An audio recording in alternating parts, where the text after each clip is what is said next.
오늘 3부 예배 찬양이 참 은혜가 됐고 더 감사합니다. 부활은 사람 삶의 현실에서 어떻게 작동되는 것일까요? 예수 그리스도의 부활은 하나님이 천지를 창조하신 창세 그때부터 또 존재하는 모든 게 다 마감되는 이 세상 끝날까지 이 모든 흐름에서 가장 결정적이고 또 유일한 사건입니다. 그리고 예수 그리스도의 부활 사건에 창조주 하나님 또는 삼위일체 하나님의 뜻이 집중되어 있습니다. 그러니까요, 부활 그 안에는요, 존재하는 모든 것 가운데서 가장 큰 힘, 놀라운 기쁨, 그리고 위대한 축복이 걸려 있지요. 그 어느 것도 부활보다 더 위대한 것은 없는 거죠. 그래서 다시 한번 이 질문이 중요한 거예요. 부활은 사람 삶의 일상과 인격에서 어떻게 살아서 움직이는 것일까요? 죽음에서 생명으로, 잘 생각해 보세요. 죽음에서 생명으로, 무릇 변화라고 얘기한다면 이 변화처럼 가장 혁명적인 것은 없을 것입니다. 근데 부활 사건에 담긴 1차적인 뜻이 그거지요. 죽음에서 생명으로. 그러면 부활에 담긴 그 변화의 힘이 오늘날의 세계에서 우리 그리스도인을 어떻게 변화시키고 또 더 나아가서 이 세계를 어떻게 변화시키는 것일까? 그 작동 구조가 어떻게 되는 것일까? 이게 아주 중요한 질문이죠. 그리스도인이라는 이름은요, 그리스도 덕분에 존재하는 사람, 이런 뜻이겠죠. 그런데 그리스도 예수의 삶과 사역, 그분의 존재 전체에서 심장과도 같은 게 부활 사건이에요. 그러니까 그리스도인의 삶에 부활 사건의 그 에너지가, 그 영향력이 미치지 않는다? 그러면 그리스도인이란 이름은 그냥 이름뿐이지요. 허명이라고 얘기할 수가 있겠죠. 2000년 전에 예수님께서 부활하신 바로 그날, 한번 그 상황 속으로 오늘 성경 본문을 통해서 들어가 보도록 하겠습니다. 2000년 전 예수님이 부활하신 바로 그날, 부활의 소식을 들은 사람들이 여러 사람이었어요. 그런데 그들 가운데 두 사람이 예루살렘에서 엠마오로 내려가고 있었습니다. 예루살렘은 해발 한 800m 정도 고지에 있는 도시고 엠마오는 저쪽에 아래에 있는 도시니까 내려가고 있었지요. 누가복음 24장 13절 14절에 이 두 사람의 이야기가 다음과 같이 시작됩니다. 그날에 그들 중 둘이 예루살렘에서 25里되는 엠마오라 하는 마을로 가면서 이 모든 된 일을 서로 이야기하더라. 제가 지금 읽어드린 이 구절에서 제일 앞에 있는 어절, 그날에, 이 어절을 한번 주목하십시다. 이 그날에라고 하는 이 단어는 그 앞에까지 12절까지 쭉 나오는 내용을 받겠지요. 그런데 거기에 나오는 내용이 대략 간추리면 이와 같습니다. 예수님의 무덤에 찾아갔던 여인들이 있었습니다. 새벽 이른 시간에 아마도 사람이 활동할 수 있을 그 시간 중에서 가장 이른 시간에 여인 몇 명이 예수님의 시신이 안치된 무덤에 찾아갑니다. 근데 그들은 시신은 발견하지 못합니다. 대신 천사들을 만나요. 그리고 천사들이 여인들에게 이야기합니다. 예수 그리스도께서 부활하셨다. 다시 살아나셨다. 여인들은 급히 11명의 사도와 그리고 예수님을 따르는 사람들이 있는 그곳으로 돌아오지요. 그래서 그 사실을 알립니다. 근데 그때에 사도들의 반응이 다음과 같습니다. 사도들 하면 우선 11제자 이렇게 볼 수 있겠죠.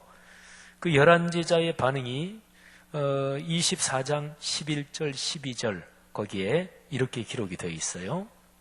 사도들은 그들의 말이 허탄한 듯이 들려 믿지 아니하나 베드로는 일어나 무덤에 달려가서 구부려 들여다보니 세마포만 보이는지라 그 된 일을 놀랍게 여기며 집으로 돌아가니라. 아멘. 여러분, 이 구절을 사실은 조금만 깊이 생각해 보면 꽤 이상해요. 그렇죠? 예수님은 당신이 십자가에 달리시기 전에 당신이 십자가에 달려 죽고 그리고서 사흘 만에 살아나신다, 이거를 분명히 얘기를 했습니다. 근데 사도들, 이 11명의 제자들이요, 사람이 죽었다가 살아난다, 이게 경험이 된 일이 없는 사건이니까, 그러니까 그 말이 잘 믿기지 않았겠지만, 그런데 예수님이 그 전에 분명히 말씀하셨는데도 어떻게 이렇게 반응할 수 있을까, 이런 생각이 드는 거죠. 그들의 말이 허탄한 듯이 들려 믿지 아니하나. 다른 사람이라면 또 모르겠는데 사도들 11 제자가 그랬거든요. 그런데 어쨌든 그래도 다행히 베드로라고 하는 이 제자는요, 무덤으로 달려갑니다. 그리고 예수님의 시신이 놓여있던 굴식으로 돼서 돌에 파놓은 그 무덤 안을 들여다보는데 시신은 없고 시신을 쌌던 세마포만 보이는 거예요. 베드로는 놀라운 일이다, 어떻게 된 것일까, 이렇게 하면서 집으로 갔대요. 자, 여기까지가 12절이에요. 그리고서 이제 13절에 아까 읽어드린 대로 두 사람이 예루살렘에서 엠마오로 내려가는 거예요. 한 사람은 글로바라고 하는 사람이고 성경에 이름이 나오는데, 또 한 사람은 이름이 기록되진 않아요. 자, 이런 상황에서 두 사람이 엠마오로 내려가면서 무슨 얘기를 서로 나눴을까요? 당연하죠. 바로 그날 새벽 이후로 일어난 그 일들을 서로 얘기하고 있었어요. 그날 예수님이 부활하신 바로 그날입니다. 이 두 사람이 엠마오로 내려가는 것을 많은 성경학자들, 또 보통 설교자들이 예수님의 그 십자가 사건, 그리고 부활하셨다는 그런 얘기들, 이런 뒤숭숭한 가운데 사실은 실망감을 안고 돌아갔다, 보통 그렇게 보지요. 어쨌든 이 두 사람이 예수님의 부활을 확신했고 또 감격했고 이런 상태가 아니다, 그거는 아주 명백합니다. 근데 실망하고 절망해서 또 슬픈 빛을 띠고 이런 표현도 있습니다만은, 그런데 이들의 심정은 분명히 부정적인 상황이었습니다. 근데 그들이 길을 가는데 부활하신 예수 그리스도께서 같이 이렇게 가시면서 그들과 동행하셔요. 근데 그들이 예수님의 부활체, 부활하신 예수님을 알아보지는 못해요. 예수님이 그들의 얘기에 끼어들어 그리고 질문하십니다. 무슨 얘기들을 그렇게 나누고 있습니까? 그랬더니 그 두 사람이 상황을 설명해요. 바로 아까 말씀드린 오늘 새벽에 여인들 몇 사람이 우리 주 예수님 그분의 시신을 안치한 무덤에 갔고 시신이 없어졌고 부활했다는 천사들의 얘기를 들었고, 그런 얘기를 쭉 얘기를 합니다. 근데 이 두 사람이 아주 중요한 얘기를 해요. 21절인데요. 요 구절을 미루어 보면 이 두 사람이 실망이 가득한 채로 엠마오로 내려가고 있었다 하는 것을 알 수가 있습니다. 21절 기록된 말씀을 들어보세요. 21절 전반부인데요. 우리는 이 사람이 이스라엘을 속량할 자라고 바란노라. 자, 이스라엘을 속량할 분이라고, 이스라엘을 구원해 주실 분이라고 우리는 예수님한테 그런 기대를 걸었다. 근데 그 기대가 충족되지 않았다, 그런 거죠. 여기서 잠시 이 두 사람을 비롯해서 예수님의 제자들과 그 당시 예수님을 따르던 사람들이 이스라엘의 속량, 이스라엘의 구원, 이거를 예수님에게 기대했는데 그들이 기대한 예수님, 이스라엘의 구원이 도대체 내용이 무엇인지 그거를 잠깐 살펴볼 필요가 있습니다.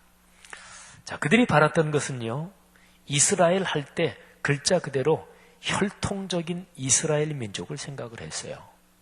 그래서 혈통적인 이스라엘 민족이 당시 로마가 통치하고 있던 그 통치 상황에서 해방되는 것, 그리고 더 나아가서 이스라엘, 혈통적인 이스라엘 민족이 부강하게 되는 것이었습니다. 정치적이고 사회적인 상황에서 이스라엘 민족이 그 당시 세계에서 중심적인 권력이 되는 것이었습니다. 자, 이런 시각에서 볼 때요, 예수님에게 잔뜩 걸었던 기대, 이것이 예수님의 생애 맨 마지막 그 장면에서 아주 처참하게 무너지는 거예요. 체포되시고 그리고 십자가에서 처형되신 예수님의 모습은 그들에게 실망스러운 것일 수밖에 없었지요. 예수님이 한참 사역하실 때 군중들, 대중들에게 인기가 대단하셨거든요. 기적도 베푸셨잖아요. 하나님 말씀을 그 당시에 율법 선생들이 가르치는 것과는 다르게 참으로 깊게 해석하시면서 사람들 마음속에 감동도 주셨잖아요. 그러니까요, 그렇게 예수님을 따르던 사람들을 조직화해서 강력한 조직으로 만들든지 아니면은 기적을 일으켜서 강력한 리더십을 가진 어떤 지도자로서 예수님이 활동하실 것을 기대했는데, 그런 그들에게 예수님의 마지막에 그 무력한 모습, 십자가에 처형된 모습은 실망스러운 것이었죠. 아니, 실망을 넘어 절망적이었을 것입니다. 자, 이게 바로 예수님의 제자들을 비롯해서 그 당시 예수님을 따르던 사람들이 일반적으로 거의가 가지고 있던 이스라엘의 구원, 그 내용이에요. 자, 그러면 예수님의 생각은 어떠셨을까요? 예수 그리스도는 혈통적인 이스라엘 민족만을 위해 이 땅에 오신 게 아닙니다. 그러니까 인류 전체를 구원하시려는 창조의 주님, 삼위일체 하나님의 섭리가 예수님에게 걸려 있었죠. 예수님이 당하신 순환, 고난은 십자가 처형에서 절정에 이르는데, 그런데 십자가 처형을 포함한 예수님의 고난과 순환이 이미 하나님의 계획 속에 포함되어 있었습니다. 그러니까 예수님이 어쩔 수 없어서 십자가를 지시게 된 게 아니고요. 또 예수님이 십자가, 그게 원래 계획 속에 없었는데 세력이 약해서 그쪽으로 내몰릴 수밖에 없었던 게 아니고요. 십자가 죽음을 포함한 순환은 하나님의 구원 계획 속에 과정에 이미 계획되어 있었던 거다, 이제 그런 얘기죠.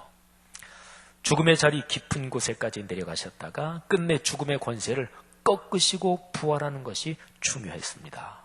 그리고 이 모든 계획이 그 당시에 성경, 그러면 신약 성경은 없었던 때니까 우리가 지금 구약 성경이라고 부르는 그것이 성경이지요.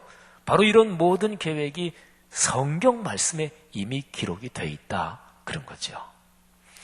여러분, 우리는 잠시 여기까지 이 상황을 보면서 오늘날을 살아가는 그리스도인으로서 기독교적인 가치관에 대해서 생각해야 될 아주 중요한 것 한 가지를 좀 주목해야 됩니다. 기독교는 말이죠, 교회는 말이죠, 기독교 신앙이라는 한 집단 안에 들어온 사람들을 위한 조직체가 아닙니다. 우리 한국 교회가 요즘 교세가 좀 줄고 있고 여러모로 어려웠지만 한참 전에 한국 교회가 적어도 10수년 전까지 굉장히 잘 나갔을 때, 그때 보통 한국 땅에 있는 그리스도인 숫자를 1200만 이런 얘기를 많이 했어요. 그리고 사회적으로 우리 기독교에 대한 어떤 공격이나 이런 게 있을 때 1200만 그리스도인의 이름으로 뭐 이렇게 반대하는 또는 항의하는 그런 것이 신문에 가끔 나기도 했습니다. 저는 그때도 그런 거를 참 싫어했어요. 왜냐하면 기독교 또는 교회 공동체라는 이 모임이 말이죠, 우리가 한 편이고 그리고 우리의 이익을 방해하는 어떤 세력에 대해서 자기 자신을 지켜야 하는 사회적인 여러 집단 중에 하나의 또 집단인가요? 성경은 그렇게 말하지 않습니다. 그러니까 교회 공동체는, 기독교 신앙은 어떤 일정한 회원을 가진 자기 회원들을 지켜야 되는 조직체가 아니에요. 인류 전체, 과거부터 예수님 재림하실 때까지 이 땅에 또 태어나 살 모든 시간적인 종축을 따라 있는 모든 사람, 그리고 현재 지상에 있는 모든 사람을 몽땅 다 포함한 그 모든 사람들은 다 하나님의 자녀지요. 그래서 그 모든 사람을 다 끌어안으시는 하늘아버지의 마음을 가지고 이 땅에서 사람들에게 복음을 전하고 그리고 예수 그리스도 안에 나타난 하나님의 사랑을 전하는 생명의 흐름이 기독교예요. 사랑하신 여러분, 그렇기 때문에 이 거대한 하나님의 섭리를 말이죠. 우리 구체적인 삶에 연관시켜서 생각해 본다면 이런 얘기가 되는 거예요. 내가 살아가면서 어떤 집단이든지 어떤 상황에서든지 편을 가른다. 그 사람은 기독교적으로 사고하고 기독교적으로 행동하는 게 아닙니다. 친소관계를 따라 편을 가르고 그리고 우리 집단의 이익을 위해서 다른 집단을 적대시하고 기독교 신앙은 그것이 아닙니다. 현실적으로 이런 생각을 한다는 게 어떻게 그렇게 100% 살 수 있습니까? 이런 생각을 할 수 있고 저도 또 이게 100% 현실에서 쉽게 이루어지는 건 아니다. 그런 건 알고 있지만 어쨌든 성경 말씀이 얘기한 기독교적인 가치관은 바로 그런 것이란 말이죠. 사랑하는 여러분, 그리스도인으로서 인생길을 걸어가면서 누구를 만나든 어떤 상황에서 어떤 사람을 대하든 선의와 호의를 갖고 인종, 종교, 피부색, 능력, 출신 지역 그 어떤 것도 상관없이 사람은 누구나 하나님 안에서 한 형제 자매인 것을 가치관 속에 인생관 속에 계속해서 새기기를 주님의 이름으로 권면합니다. 자, 예수님은요 그 두 제자랑 같이 이렇게 걸어가면서 그 두 제자가 아직도 갖고 있는 이스라엘의 구원에 대한 고정관념을 책망하십니다.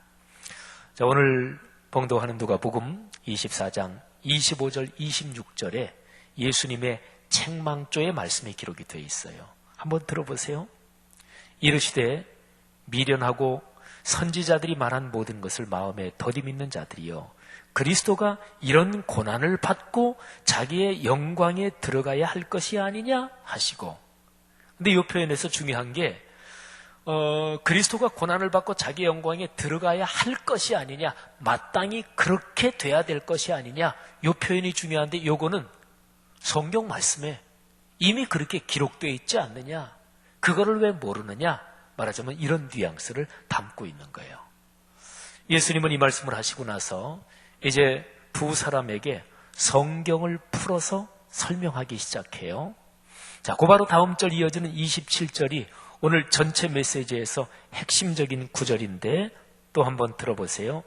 이에 모세와 모든 선지자의 글로 시작하여 모든 성경에 쓴 바 자기에 관한 것을 자세히 설명하시니라. 아멘. 자, 이 표현이 아주 중요합니다. 당시에 하나님을 믿는 사람들 또는 유대인이라고 보통 얘기해도 되겠죠. 그 사람들은 성경을 세 덩어리로 보통 나눴어요. 첫째가 율법서, 토라라고 얘기합니다. 두 번째가 선지서, 네비임이라고 얘기합니다. 그리고 세 번째가 성문서, 거룩한 책들, 케투빔이라고 히브리어 발음이 그래요.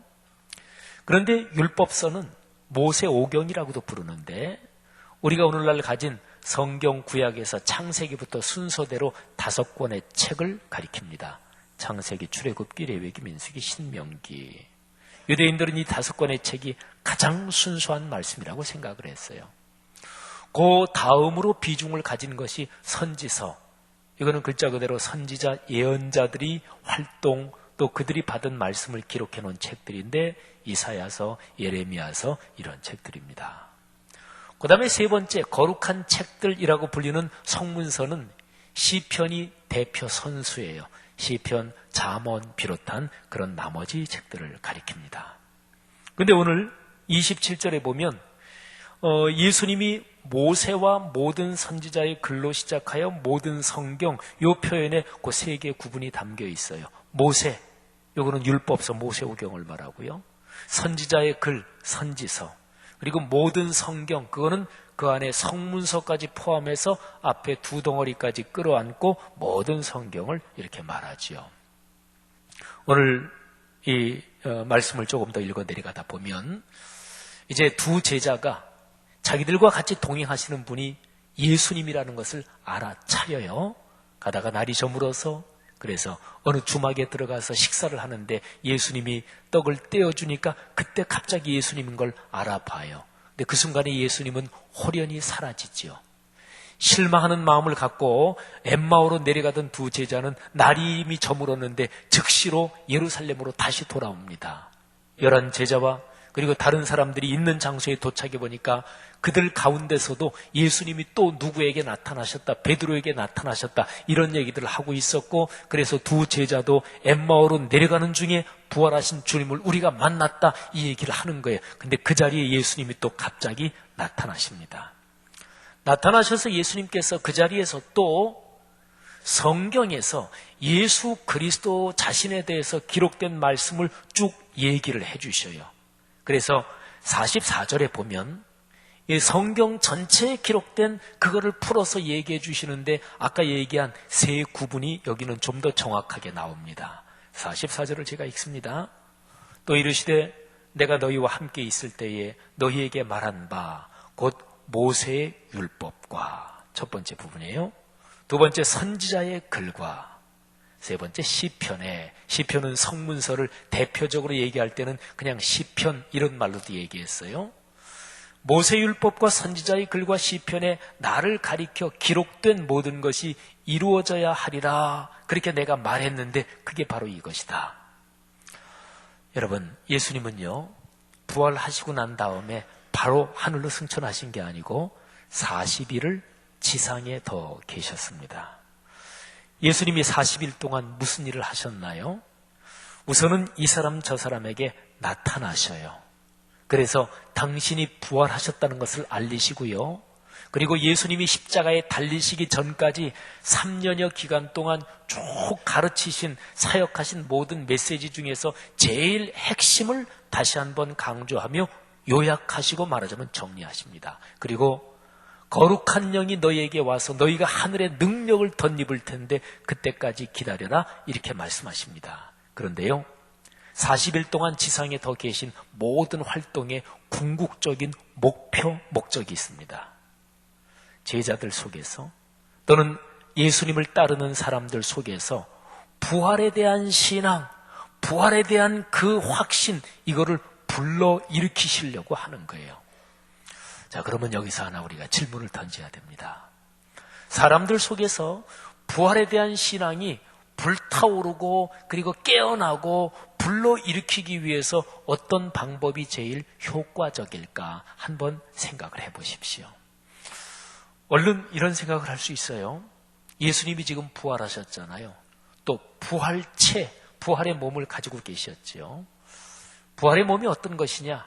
성경은 자초지정을 얘기하진 않아요. 그런데 여기 누가복음 24장 또는 사복음서에서 예수님이 부활하신 뒤에 활동하시는 모습을 가만히 살펴보면 부활의 몸 이 상태에서는 시공간에 얽매이질 않는 것 같다, 이런 뉘앙스를 나타내는 구절들이 여러 개가 있어요. 조금 전에 얘기한 대로 엠마오로 내려가던 두 사람하고 같이 식사하다가 예수님이 홀연히 사라지십니다. 그리고 나중에 예루살렘으로 돌아가서 거기에서 또 얘기하고 있는데 마치 문도 열지 않은 채로 갑자기 나타났다, 이런 분위기를 주는 상황이 그렇습니다.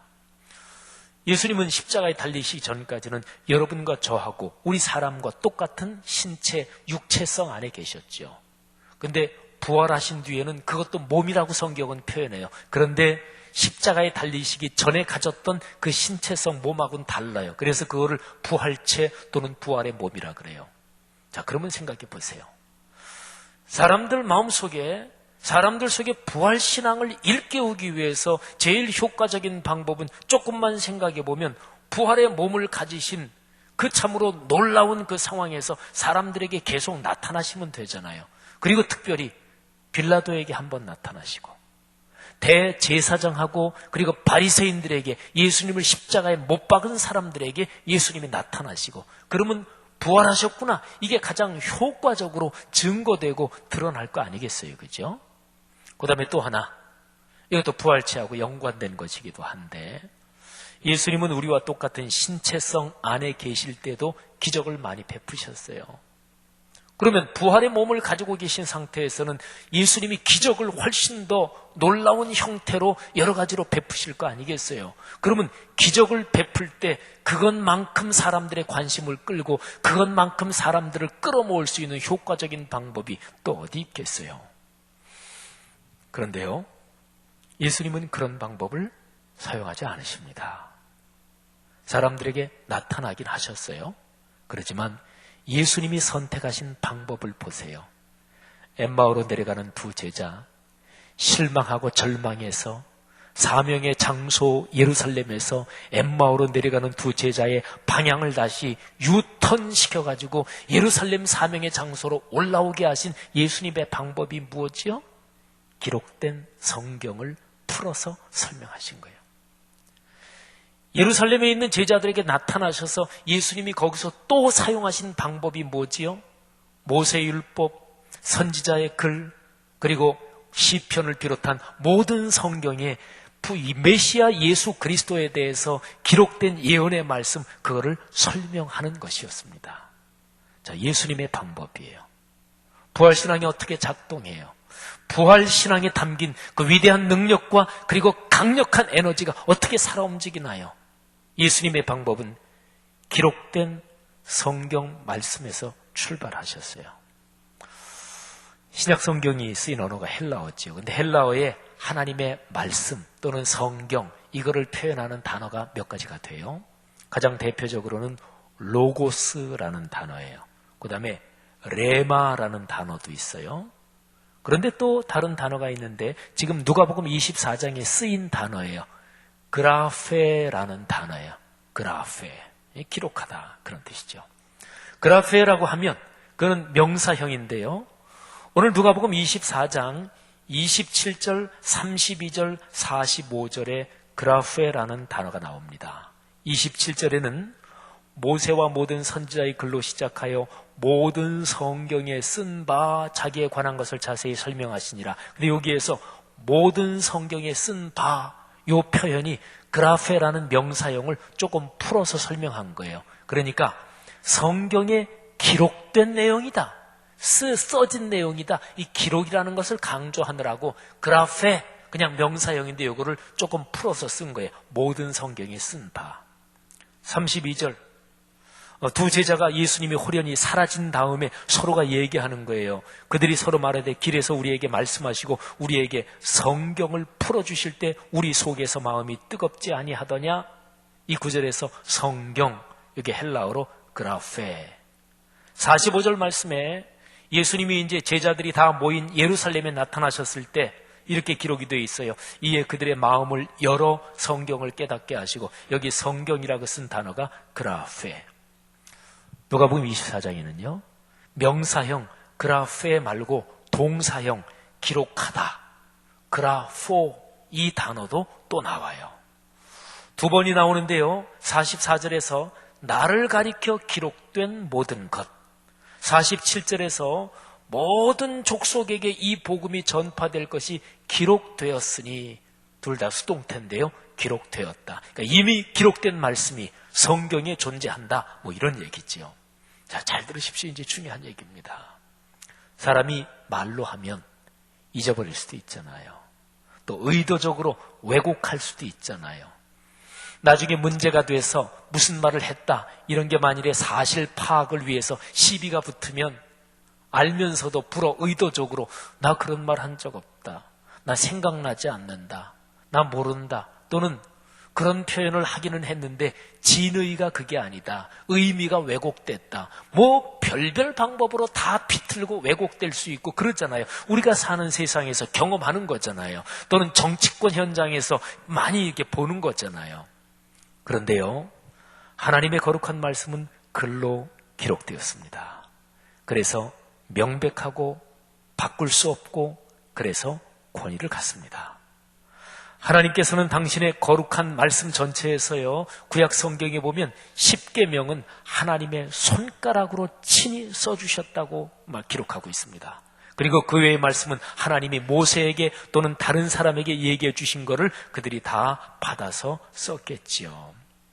여러분, 글로 기록된 하나님의 말씀을 읽어서 선포하고 또 해석해서 설명할 때 하나님의 거룩한 영이 강력하게 역사하시는 거예요.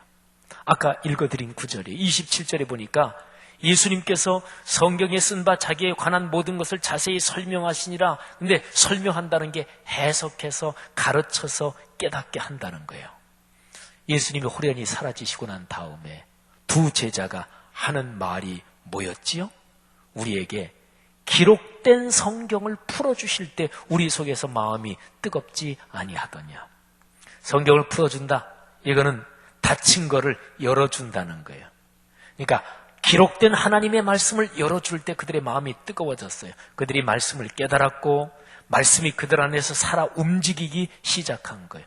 예루살렘에 또 나타나셔서 예수님은 역시 마찬가지였죠. 예수님의 죽음과 부활에 대해서 기록된 성경 구절들이 이해되고 믿어지고 깨닫게 되고, 그래서 그 내용이 삶의 현장에서 작동하기 시작하는 거예요. 그리스도인이라고 불리는 형제 자매들이요, 성도들이요, 오늘 우리는 부활절 후 첫 주일 예배를 드리고 있어요. 2000년 전에 처음 부활절 그 이후로 기독교의 역사에서는 부활의 능력이 강물처럼 계속 흐르면서 이어지는 거예요. 기독교 역사, 교회 역사, 믿는 이들의 역사는 모두 부활신앙이 살아 움직인 발자국, 그 흔적 또는 지금 현재 진행형으로 살아 움직이는 그 에너지 생명이라고 얘기할 수 있어요.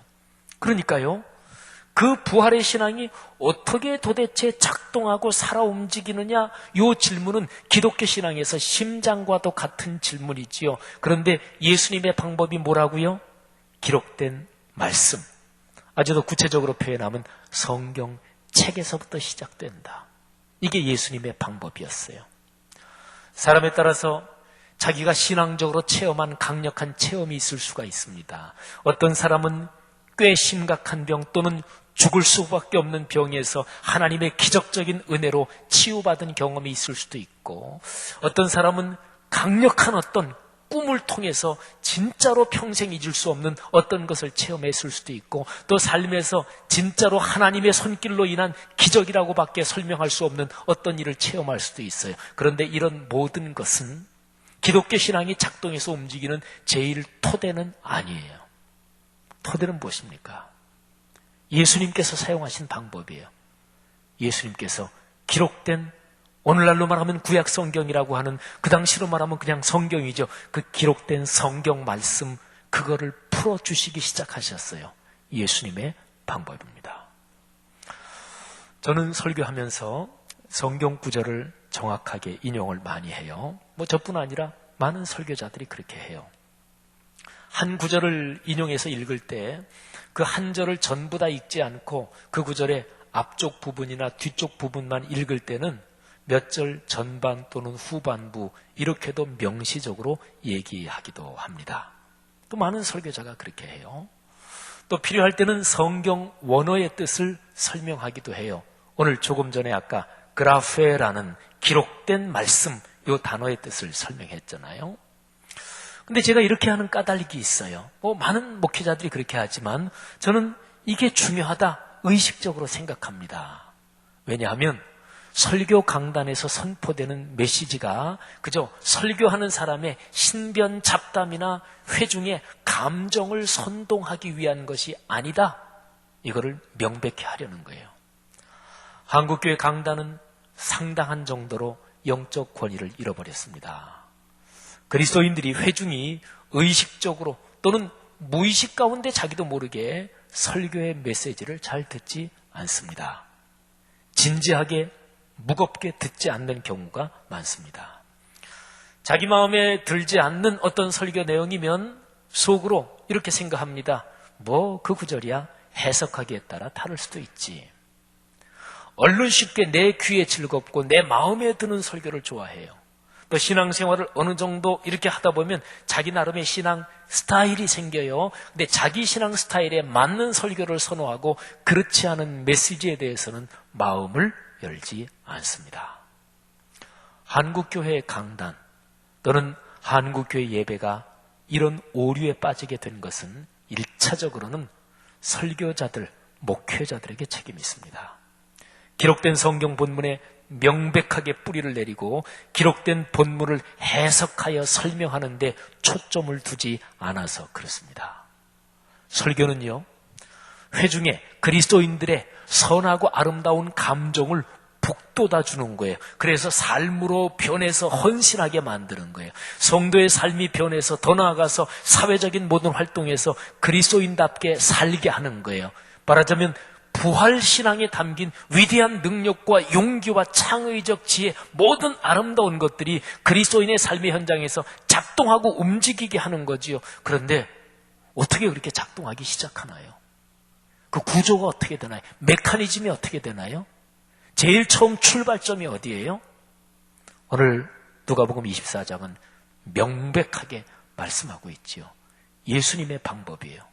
그라프에 기록된 말씀에서 주님은 시작하셨습니다. 이 기초가 없으면 뿌리 없는 나무가 돼요. 기초 공사가 부실한 집이 됩니다. 사랑하는 젊은이 여러분들이요, 또 그리스도인 형제 자매들이요, 우리 교회는 올해 신년의 첫 해를 걸어가며 예말 기선, 예배, 말씀, 기도, 선교, 가장 중요한 가장 기초적인 신앙훈련에 다시 한번 집중하자, 이런 생각을 가지고 신앙생활을 하고 있어요.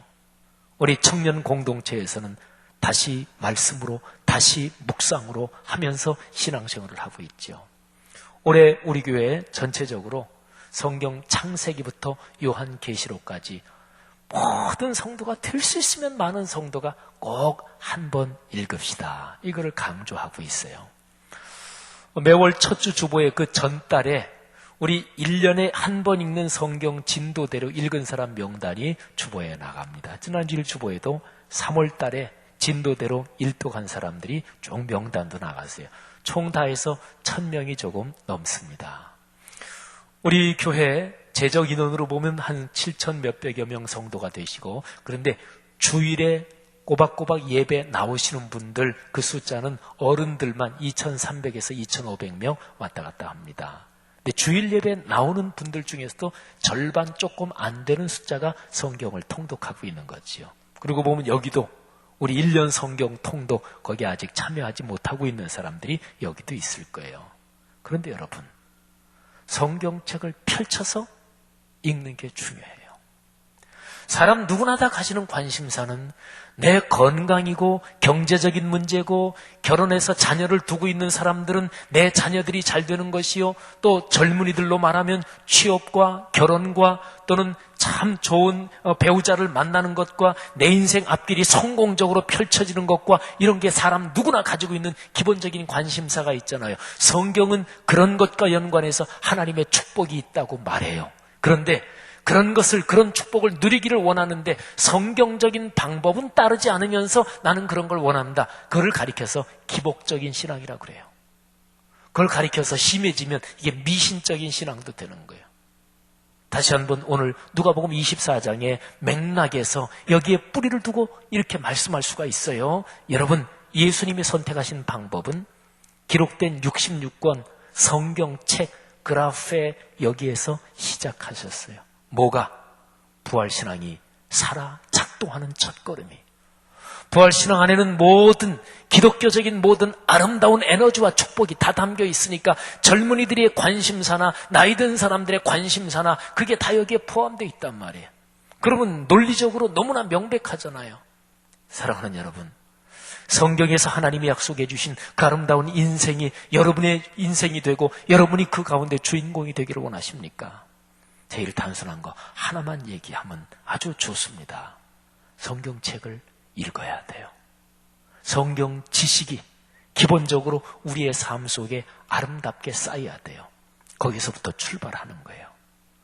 사랑하는 젊은이 여러분들이요, 또 하나님의 백성 여러분들이요, 하나님의 거룩한 말씀이 여러분 속에서 그렇게 출발되기를 주님의 이름으로 축복합니다. 성경의 핵심 메시지는 십자가 사건이요, 그리고 십자가 사건의 두 축은 죽음과 부활인데, 바로 여기에 걸린 능력과 축복이 그리스도인의 삶에서 넘쳐야 되는 거예요. 그러기 위해서 기록된 성경 말씀 앞에서 겸허하게 마음을 열어야 합니다. 예배 중에 선포되는 말씀 앞에서 겸손하게 자신을 살피며 말씀대로 내 삶이 변하도록 회개할 것을 회개하고 결단해야 될 사항들을 결단하며 용기 있게 삶으로 실천해야 됩니다. 그리고 하나님의 거룩한 말씀을 통독하든 암송하든 학자로서는 전문적으로 연구를 하든 하나님의 말씀 기록된 66권 성경책을 어떤 방식으로 대하든지 간에 그 모든 방식의 공통점은 묵상입니다. 살아계신 하나님을 내가 기록된 말씀을 통해서 지금 만난다. 이게 묵상의 태도지요. 사랑하는 여러분, 이 부활의 능력이 예수 그리스도의 방법으로 우리 교회 젊은이 공동체, 우리 교회 전체 공동체, 이 땅의 그리스도인과 오늘의 세계에 강력하게 작동하기를 주의 이름으로 축복합니다. 기도합시다. 이 시간에 들은 말씀을 끌어안고 기도하겠습니다. 하나님의 거룩한 말씀이 선포될 때 그 말씀이 내 삶으로 에너지로 흐른다는 것은 그처럼 커다란 축복이 없죠. 여러분, 기독교 신앙은 어떻게 보면 복잡하지 않아요. 아주 단순합니다. 오늘 누가복음 24장을 통해서 기록된 66권 말씀, 그라프에 기록된 말씀에서 출발하신 예수님의 방법을 우리가 들었습니다. 오 주여, 주님의 방법에 저도 순종하겠습니다. 주님께서 하신 그 방법에 따라 부활의 신앙, 기독교 신앙의 거대하고 위대하고 놀라운 에너지가 제 삶 속에 들어오시기를 주님 제가 간절히 원합니다. 그러기 위해서 성경 통독 참여하겠습니다. 특별히 젊은 사람들 또는 젊지 않아도 한 3개월 읽은 성경 진도 그거 따라가는 거 아무것도 아니지요. 오 주여, 예수 그리스도께서 2000년 전에 부활하신 그날에 하신 그 원초적인 방법을 사용해서 내 삶에 어떤 변화가 있고 내 삶에 어떤 기쁨이 있는지 하나님 제가 체험하기를 원합니다. 우리 교회 공동체를 비롯해서 한국교회가 이렇게 다시 한번 일어나게 하옵소서 기도하시고요. 세월호 참사 1주기가 이제 며칠 앞으로 다가왔습니다. 세월호 하나님 사실이 사실대로 진상이 규명되게 하시고 진실이 드높여지게 하시고 그리고 세월호 사건을 통해서 우리나라가 안전한 사회가 되게 하시고 이 세월호 사건을 정치적으로 여든 야든 보수든 진보든 이용해 먹으려고 하는 자들의 세력을 약화시켜 주시고 진실과 사실이 드러나고 이 사건을 디딤돌로 삼아서 우리나라가 안전하고 생명이 존중되는 사회로 가게 하옵소서. 세월호 참사 여기와 연관된 상황을 위해서 중보 기도도 하겠습니다. 다 같이 통성으로 기도하겠습니다. 하나님 아버지, 은혜를 진심으로 감사합니다. 하나님 아버지, 오늘 우리가 들은 말씀을 가지고 아버지 앞에 붙잡고 기도합니다. 성령이시여, 우리 각 사람의 마음을 움직여 주시며 우리 각 사람의 마음 속에 하나님의 거룩한 말씀에 대한 강력한 확신을 주시며 기록된 말씀이 우리의 삶에서 작동하고 살아 움직이는 출발이 되게 주님께서 이끌어 주시기를 원합니다. 세월호 참사를 그 상황을 붙잡고 우리가 기도합니다. 성령이시여 축복하옵소서. 하나님, 이 나라 발전하는 디딤돌이 되도록 주님께서 그 삶을 순종하며 나아갈 수 있는 하나님의 귀한 공동체가 될 수 있도록 인도하여 주옵소서. 하나님의 말씀을 붙들고 그 말씀을 묵상하고 그 말씀이 우리의 삶 가운데로 살아나며 우리의 일상과 우리의 인격이 변화됨으로 하나님의 영광을 드러내는 하나님의 귀한 청년들 될 수 있도록 도우시고 인도하여 주옵소서. 세월호 1주기가 곧 다가오고 있습니다. 하나님, 정의가 온전히 드러나게 하여 주시고 진실이 드러나게 하여 주시고 하나님, 이 사건을 통해서 이 땅 가운데 하나님의 살아계심 온전히 드러나고 하나님이 슬퍼하고 있는 유가족들에게 하나님의 위로하심이, 하나님의 평화가 온전히 일어날 수 있도록 도우시고 인도하여 주옵소서. 하나님, 오늘 주신 말씀 감사합니다. 그 말씀 붙들고 나아가겠습니다. 부활하신 주님께서 이 땅에 오셔서 우리 가운데 살아내신 부활의 삶, 그것은 주님의 말씀을 붙들고 그 말씀을 읽으며 묵상하며 살아가는 삶임을 우리가 다시 한번 깨닫게 되었습니다. 그 삶이 하나님의 귀한 청년들의 삶 가운데 실천되어지고 또 붙들고 나가는 귀한 은혜가 되게 하여 주옵소서. 예수님의 이름으로 기도합니다. 아멘. 우리 주님 내가 여기 있사오니 함께 찬양하시면서 여러분이 드리신 예물 하나님 앞에 드리겠습니다.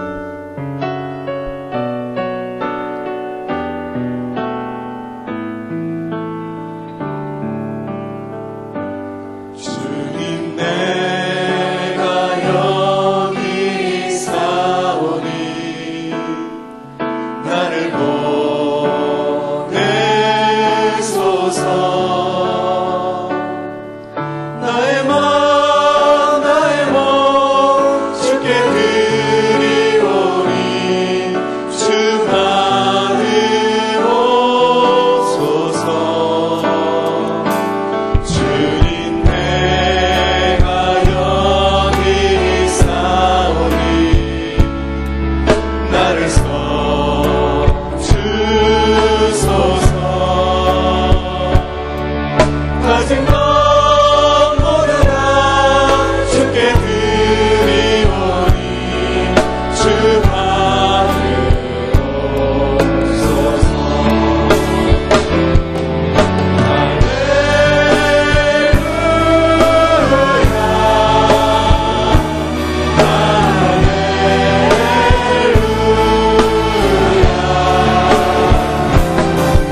드릴 물질 주심에 감사드립니다. 이 예물들이 주의 뜻에 맞게 사용되게 하옵소서. 주님, 오늘 드린 예물의 나머지도 사실은 주님 것인데 우리에게 맡겨주셨으니 선한 청지기로 이웃을 돌아보고 주의 일을 하는데 흘려보내겠습니다. 또한 말씀에 기록된 것과 같이 부활을 실질적으로 경험하며 그 역동적인 능력을 우리 삶에서 경험하길 원합니다. 말씀을 묵상하며 부활의 신앙을 살게 하시고 우리의 물질도 삶의 주권도 주의 것임을 깨닫는 은혜가 있게 하옵소서. 예수님의 이름으로 기도드렸습니다. 아멘. 파송의 교독 사역 같이 하겠습니다. 성경대로 우리 사역의 지평이 온누리를 품게 하옵소서. 위원회 사역, 교구 사역, 말씀삼 성경대학 사역을 축복하셔서 말씀과 성령의 충만으로 인격과 일상이 거룩해지게 하소서. 예수 그리스도를 본받아 하나님과 사람을 사랑하되 목자에게 성민과 희생, 평신도에게 겸손과 헌신을 주옵소서. 한 사람을 사랑하고 세우는 일이 사역의 근원이 되게 하시고 하나님 나라에 헌신하는 작은 모임을 거룩한 영으로 채우시며 우리 사역이 사회의 변동과 역사 흐름을 이끌어가게 하옵소서. 아멘. 우리 함께 일어나셔서 우리 그리스도의 계절 부르시고 제가 축도하고 마치겠습니다.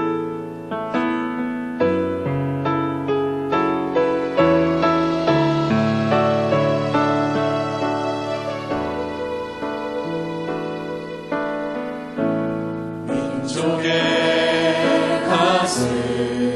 가슴마다 피 묻은 그리스도를 심어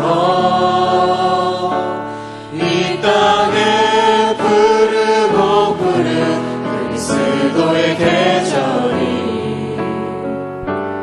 오게 하소서. 오게 하소서.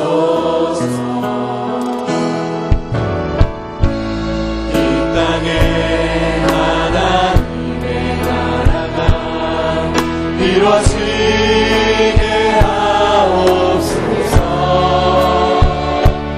모든 사람의 마음과 교회와 가정에도 하나님 나라가 임하게 하여 주소서. 주의 청년들이 예수의 꿈을 꾸고 이루는 구원의 환상을 보게 하소서.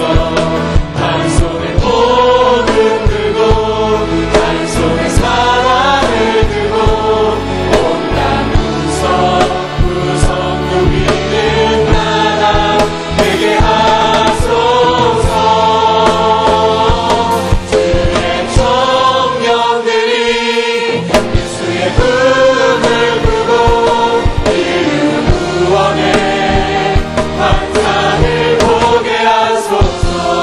한 손에 복음 들고 한 손에 사랑을 들고 온 땅 구석구석 누비는 나라 되게 하소서.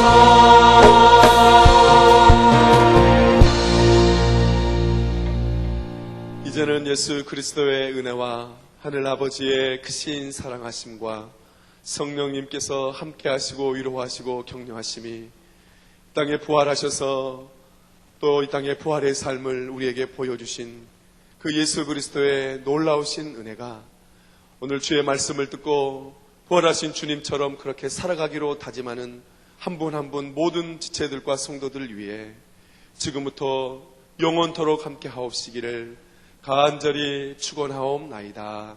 아멘.